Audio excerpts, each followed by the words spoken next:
अल्हम्दुलिल्लाह वस्सलातु वस्सलामु अला रसूलिल्लाह अम्मा बाद। रमज़ानुल मुबारक का महीना मुसलमानों के लिए अल्लाह ताला की तरफ से एक बेपनाह रहमत और बरकतों का महीना है।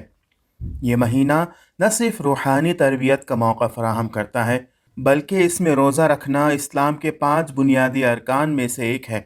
रोज़ा सिर्फ भूख और प्यास बर्दाश्त करने का नाम नहीं, बल्कि ये एक ऐसी इबादत है जो इंसान के दिल, दिमाग और रूह को पाकीज़ा बनाती है। आज के इस एपिसोड में हम रोज़े की अहमियत, तक़वा के हुसूल और रमज़ानुल मुबारक के दीगर पहलुओं पर बात करेंगे। रोज़े की फ़र्ज़ियत का हुक्म कुरान पाक में वाज़ेह तौर पर बयान किया गया है। अल्लाह ताला फरमाते हैं, ऐ ईमान वालो, तुम पर रोज़े फ़र्ज़ किए गए हैं जिस तरह तुमसे पहले लोगों पर फ़र्ज़ किए गए थे, ताकि तुम तक़वा इख्तियार करो। इस आयत में रोज़े के दो अहम पहलू बयान किए गए हैं। नंबर 1, रोज़ा हर साहिब ईमान, मर्द हो या औरत, दोनों पर फ़र्ज़ है, जैसा कि पहली उम्मतों पर भी फ़र्ज़ था। नंबर 2, रोज़े का बुनियादी मकसद तक़वा यानी कि परहेज़गारी हासिल करना है। रोज़े की अहमियत का अंदाज़ा इस बात से लगाया जा सकता है कि कुरान मजीद की जो आयत मैंने ऊपर पढ़ी है, उसमें इसकी फ़र्ज़ियत को वाज़ेह तौर पर बयान किया गया है। इस आयत में रोज़े का बुनियादी मकसद तक़वा बताया गया है।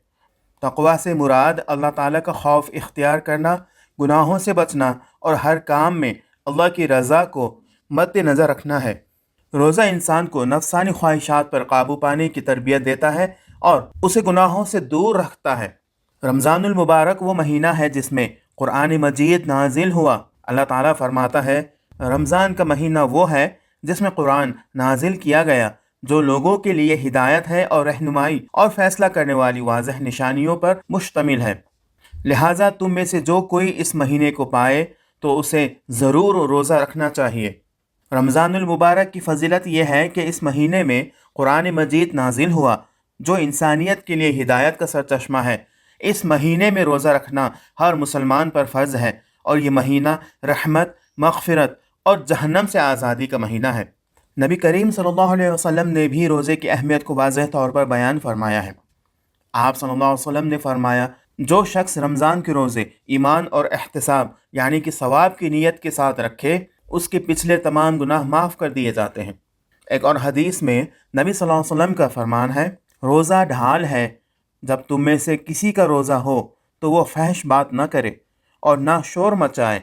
अगर कोई उससे लड़े या गाली दे तो वो कह दे, मैं रोज़े से हूँ।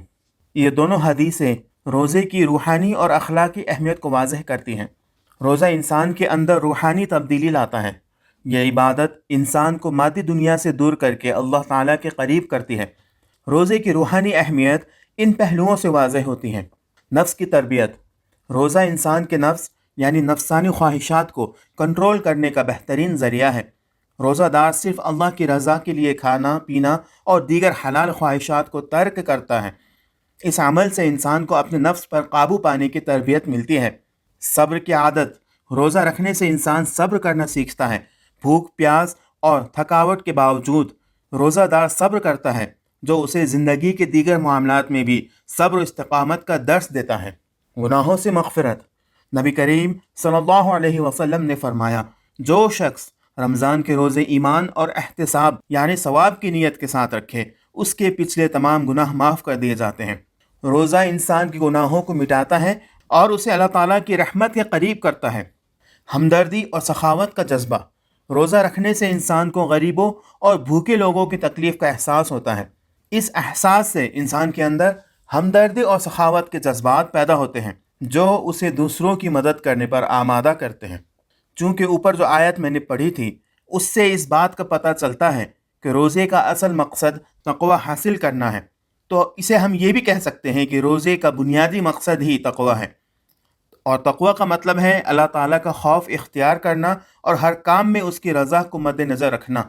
रोज़ा इंसान के अंदर तक़वा की सिफत पैदा करता है, क्योंकि रोज़ादार सिर्फ़ अल्लाह के लिए खाना पीना और दीगर हलाल चीज़ों को तर्क करता है। यह अमल उसके ईमान को मजबूत बनाता है और उसे गुनाहों से दूर रखता है। तक़वा हासिल करने के लिए रोज़ादार को चंद बातों का ख्याल रखना ज़रूरी है। 1, गुनाहों से इज्तिनाब, रोज़ादार को झूठ, ग़ीबत, चुगली और दीगर गुनाहों से बचना चाहिए। 2, इबादत का अहतमाम, رمضان میں نماز، تلاوت قرآن اور دعاؤں کا خصوصی اہتمام کرنا چاہیے۔ نمبر 3، اخلاقی بہتری۔ روزہ دار کو اپنے اخلاق کو بہتر بنانے کی کوشش کرنی چاہیے۔ اگرچہ روزے کا مقصد تقوی کا حصول ہے، مگر اس کے چند دنیاوی فائدے بھی ہیں جو ہم حاصل کر سکتے ہیں۔ روزہ صرف روحانی فوائد ہی نہیں دیتا، بلکہ اس کے دنیاوی فوائد بھی ہیں۔ جدید سائنس نے ثابت کیا ہے کہ روزہ رکھنے سے جسمانی صحت پر مثبت اثرات مرتب ہوتے ہیں۔ نمبر 1، نظام ہاضمہ کی بہتری۔ روزہ رکھنے سے معدہ اور آنتوں کو آرام ملتا ہے، جو نظام ہاضمہ کو، ڈائجسٹو سسٹم کو بہتر بناتا ہے۔ نمبر 2، وزن میں کمی۔ روزہ رکھنے سے جسم میں جمع ہونے والی اضافی چربی کم ہوتی ہے، جو وزن کو کنٹرول کرتا ہے۔ نمبر 3، خون کی صفائی۔ روزہ رکھنے سے جسم کے زہریلے مادے خارج ہوتے ہیں جو خون کی صفائی کرتے ہیں۔ نمبر 4، دماغی صحت۔